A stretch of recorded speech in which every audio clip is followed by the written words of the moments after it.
na biso tozana mbala oyo babengi yango mbala lang.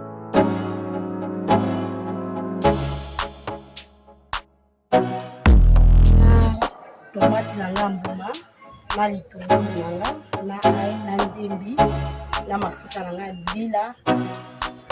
Fumbwa na ngai eza na ba légume oyo na rotia na kati. Aza na tomate mbuma na baniki te yango. Awa sikoyo ekomi ya konika basi baniki yango na machine. Mboloko na ngai yango.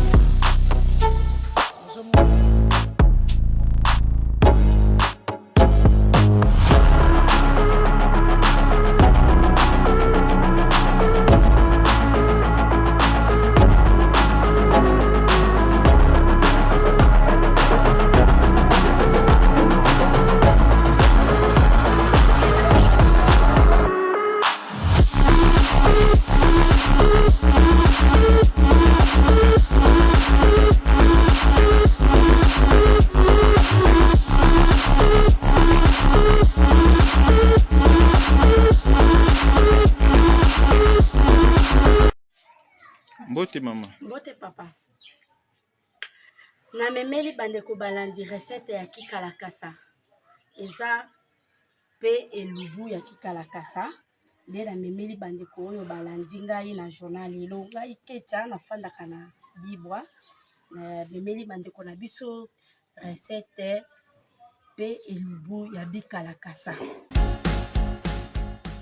Bikalakasa eza sous forme ya fumbwa mais eza fumbwa te eza bikalakasa. Natika ki mwanda mboyo pona lakisa bandeko oyo po bayeba.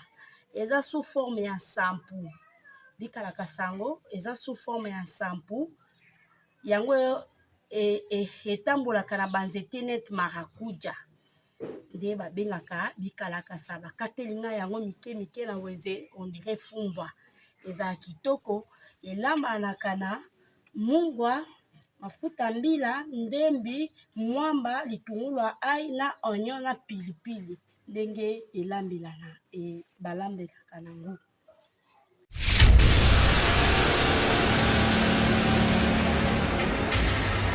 Mai na ngai ya bikalakasa nakomi na etape natia bikalakasa na ngai na moto.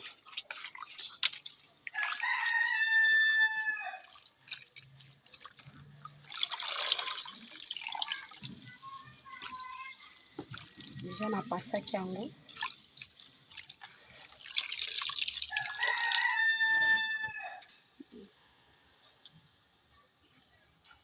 La pasaki na yango wana.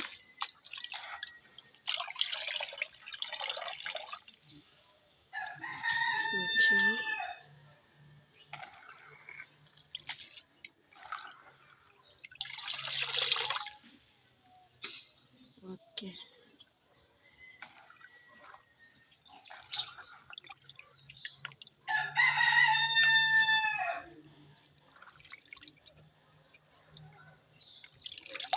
Okay.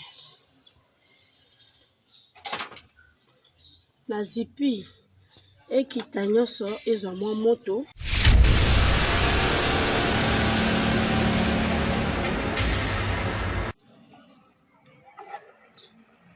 Okay. Nafungoli kikalakasa nanga. Namoni ndenge toki kikalakasa nanga yango oyo. Natia biloko na ngai. Natie ndembi. Natie ai. Natie mungwa. Natie ba oignon nanga. Natie ba oignon nanga. Natie pilipili nanga. Natie mwamba nanga.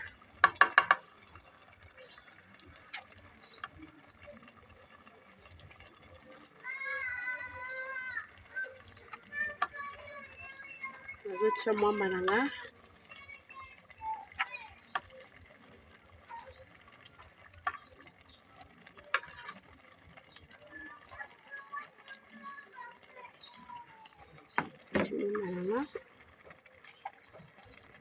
Natia mafuta nanga.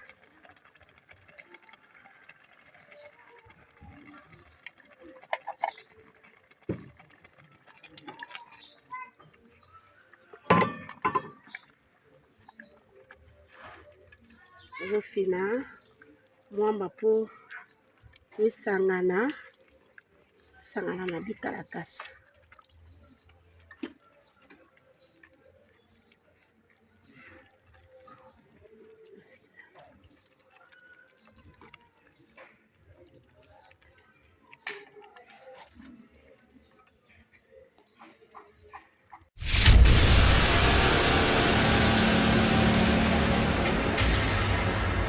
Sikoyo nakomi kotala zungu na ngai natala ndenge bikalakasa na ngai ezotoka.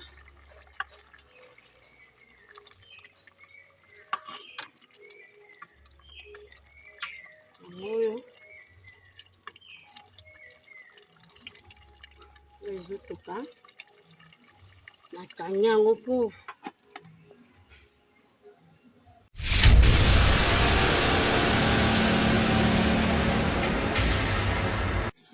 nabanzi ke bikalakasa na nga ebeli. Nafungoli zungu po natala ke bikalakasa na nga ebeli.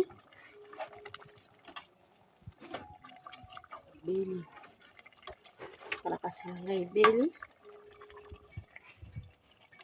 na nakitisa yango.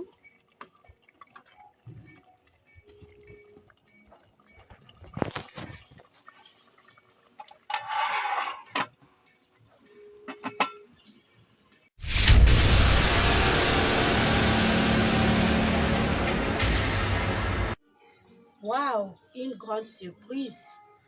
Nasilisi recette nanga elubu nanga pe ya bikalakasa. Na bikalakasa nanga oyo natie mafuta mbila, natie mwamba, natie ndembi, natie oignon, natie ail na pilipili na ngai. Yango oyo nazolakisa balandi oyo balandi ngai na émission ya lelo na elubu na ngai ya bikalakasa. Bikalakasa na ngai ebeli. Yango oyo nazolakisa baninga oyo bakomona nga na journal lelo. En tout cas, mbala sima tokomonana. Bye bye. Et Sangue Vente vous propose nos poissons du terroir qui grandit et pêchés au grand et majestueux fleuve Congo, plus précisément en Mbandaka.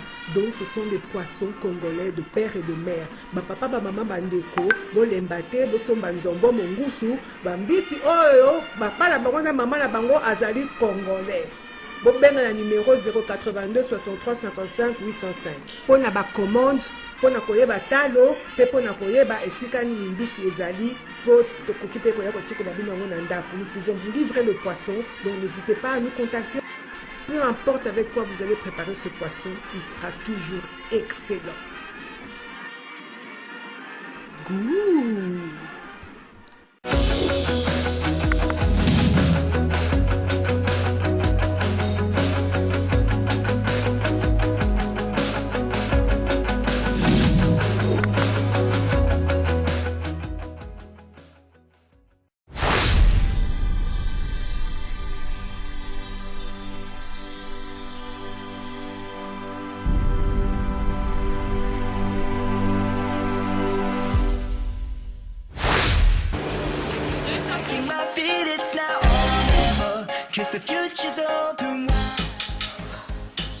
Très heureux de vous retrouver très nombreux. Le fidèle l'émission Monseka de Malewa moderne.